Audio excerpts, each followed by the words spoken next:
GMNA uses artificial intelligence for generated speech, visuals, and production.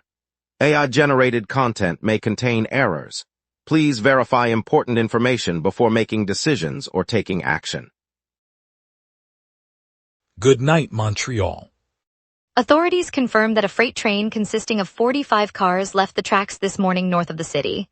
Emergency crews arrived swiftly, securing the site and confirming that no one was hurt and that no hazardous material was released.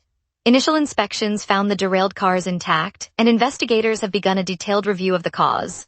Residents who had been temporarily evacuated were permitted to return to their homes after officials declared the area safe. Railway officials said the line will remain closed for several days while repairs and safety checks are completed. The derailment occurred on a segment of the national freight corridor that serves multiple industries across the province. No leaks were detected, and environmental monitors reported clean air and water readings. Police and rail safety officials will continue to gather evidence, and a full report is expected within the coming weeks. An SUV slammed into the storefront of a family-run jewelry shop on Fleury Street earlier today, part of a botched robbery attempt.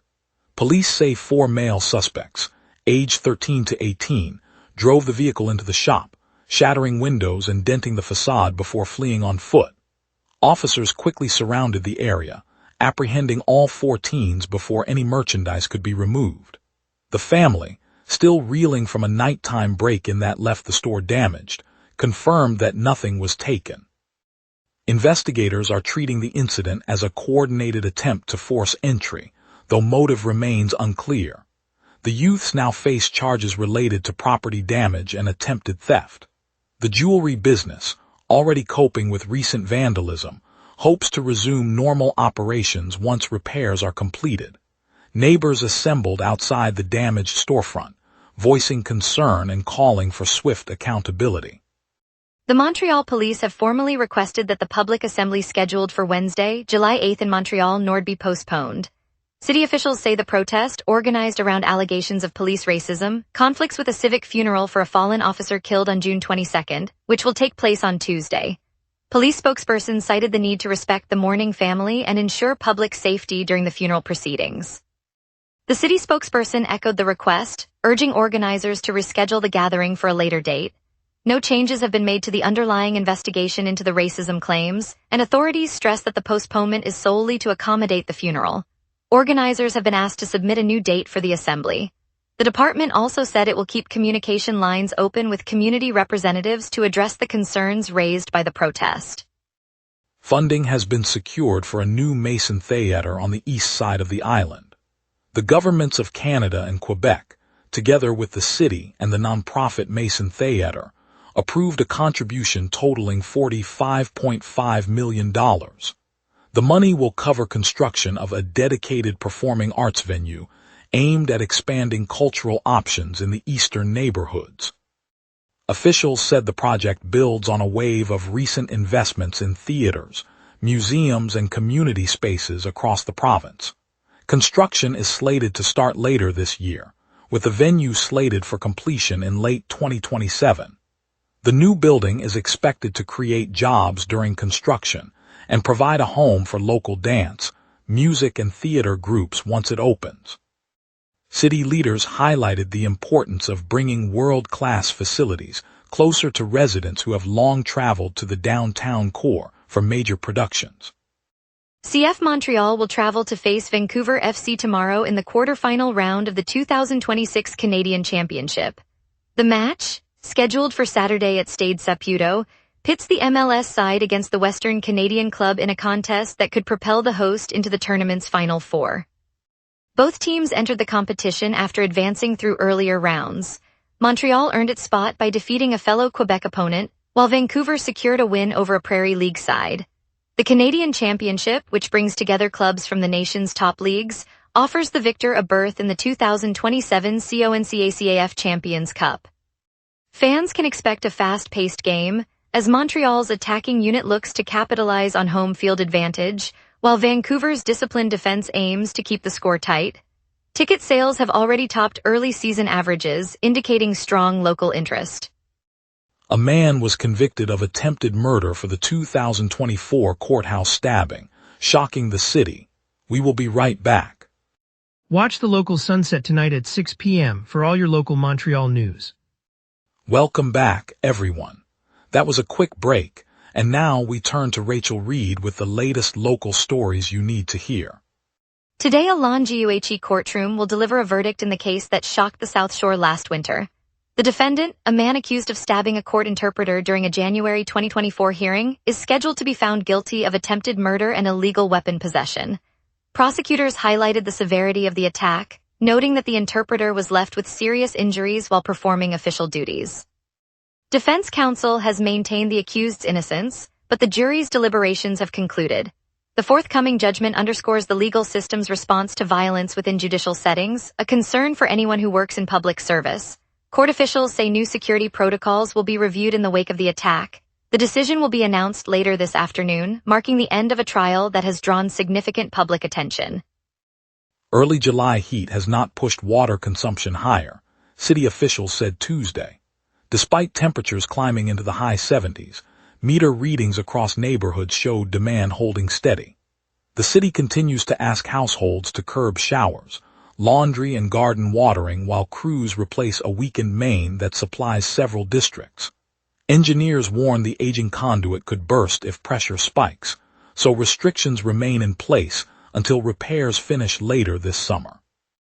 Residents report seeing the same bill amounts as last month, a sign the conservation message is taking hold. Utility managers monitor flow in real time and will tighten limits if usage climbs. The Water Department releases weekly bulletins outlining progress and reminds people to report any leaks they spot. The steady numbers give the city confidence that the ongoing pipework can proceed without emergency shutoffs, keeping taps running for everyone. The Martinez-Ferrada administration has launched a fresh review of the Kingdom of Pedestrians scheme that former Mayor Valérie Plante introduced for Old Montreal. City officials have asked the Montreal Urban Planning Service to draft a plan that keeps cars moving through the historic streets while preserving the safety of walkers. Planners will evaluate traffic flow, signal timing, and sidewalk width, then present recommendations to the mayor's office. The initiative remains ongoing, with consultations expected to continue throughout the summer. The service will also map emergency vehicle routes and delivery corridors to ensure that hospitals and local businesses are not impeded. Public workshops are slated for early August, giving residents a chance to voice concerns about noise, parking, and accessibility. The original plan had restricted most cars to a narrow corridor, turning the area into a near-exclusive pedestrian zone. Today, the Quebec government unveiled a sweeping regulatory modernization aimed at opening up to 200,000 hectares of new farmland. The plan, backed by the province's Agricultural Producers Union, would relax land use rules, permitting additional cultivation across the region. Officials say the changes are designed to boost food production and support farm families, while environmental groups have voiced concerns about potential impacts on natural habitats. The proposal is set to be debated in the next legislative session, with the government promising a framework that balances growth and stewardship. If approved, the newly available land could be brought into production over the coming years, offering fresh opportunities for growers and reshaping the province's agricultural landscape. The debate now centers on how to reconcile economic expansion with ecological protection. Local municipalities will need to adjust zoning plans, and the province has pledged funding for sustainable practices. Air Liaison has launched a formal challenge to the province's decision to terminate its financial assistance agreement with the airline.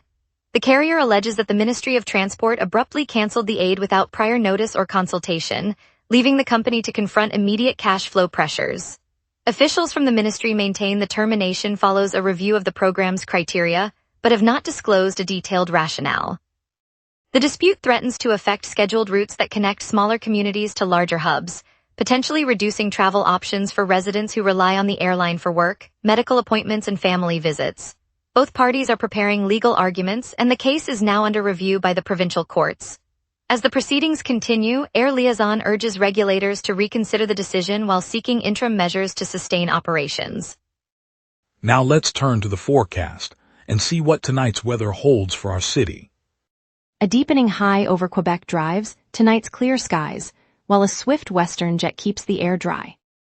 On this date, the all-time heat mark sits at 34 degrees, recorded in 2025 during a persistent heat wave that pushed daily maxima into the mid-30s for a week. The cold extreme is 14.7 degrees, set in 2020, when an Arctic blast slipped south and produced a rare sub-15th night across the island. By contrast, the climatological average for early July hovers around 29 degrees for the high and 18 for the low, a modest spread compared with those outliers. Scanning the live mosaic, the echo returns are flat across the province. No rain bands, no snow, nothing beyond the occasional ground clutter. The lack of returns mirrors the high pressure that has settled over the St. Lawrence Basin, reinforced by a fast western jet that slices the upper troposphere and suppresses lift. With the air mass stable, precipitation will not reach the city tonight, and the clear pattern should persist until sunrise. At 11 tonight, the city sits under a gentle 25-degree dome with 20% cloud cover and a light southeast breeze. A high-pressure ridge is advancing from the west, slowly raising the surface pressure and locking in the clear sky.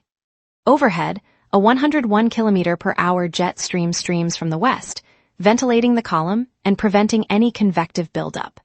Humidity remains low at 40%, keeping the night comfortably dry. The ultraviolet index reads 7, though darkness renders it moot. No watches or warnings are in force. Temperatures will linger near 26 degrees through the early morning before a gentle climb toward dawn. With the ridge holding, we transition to the 5-day outlook. The next 24 hours remain dry as the ridge pushes eastward, keeping the sky mostly clear and temperatures around 26 degrees. Tuesday will see a high of 29 and a low of 18 under a blue dome, with the jet still aloft providing light breezes. Wednesday follows a similar pattern, 30 degrees at the peak and 19 at night, offering another clear spell. Thursday introduces a shift.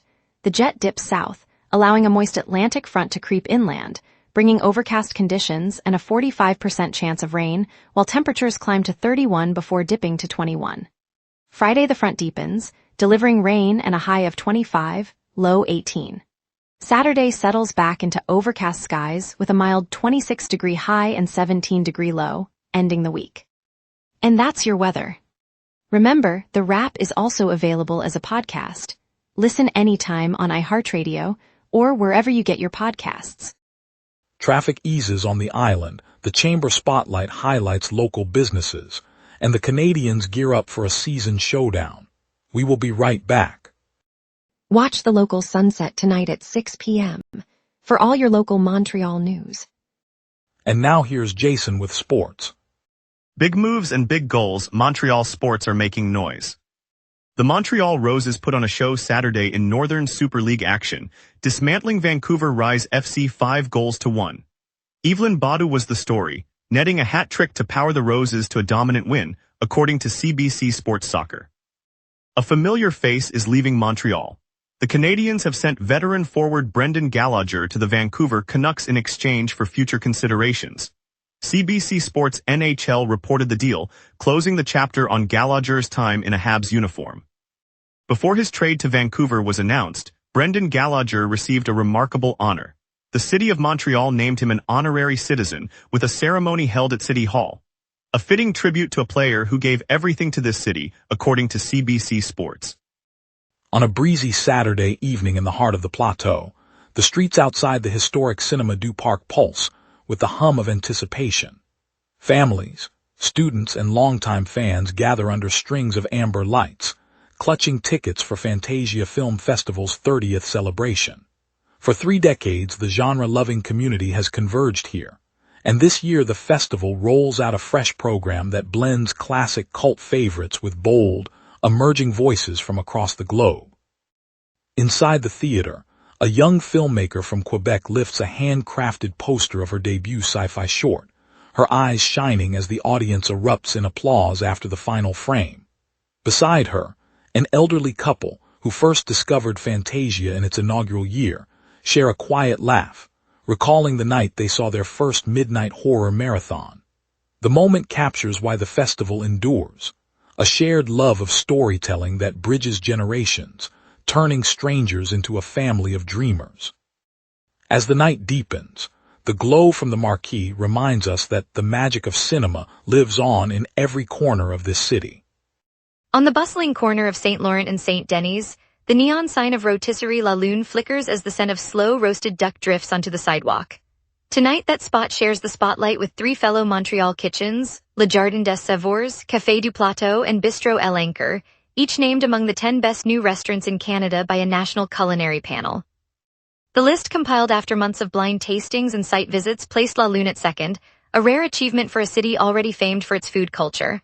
What makes the moment vivid is the spontaneous applause that erupted when the chef, a veteran of the local market, stepped forward to accept the accolade, his hands still dusted with rosemary. For diners, it's a reminder that the neighborhoods they walk through daily can harbor experiences. As the evening settles over Montreal's plateau, the 4 establishments stand as proof that the city's culinary renaissance is not only thriving, but also deeply rooted in community kitchens. It's a night to remember for the city's food lovers, and a promise that great meals are still being cooked just around the corner. Thanks, Montreal, for joining us on the wrap. Tonight's highlight was the announcement of $45.5 million for the new East Side Theater, an exciting boost for our cultural scene. I'm Peter Miller. Tune in tomorrow for more of the stories that matter to you.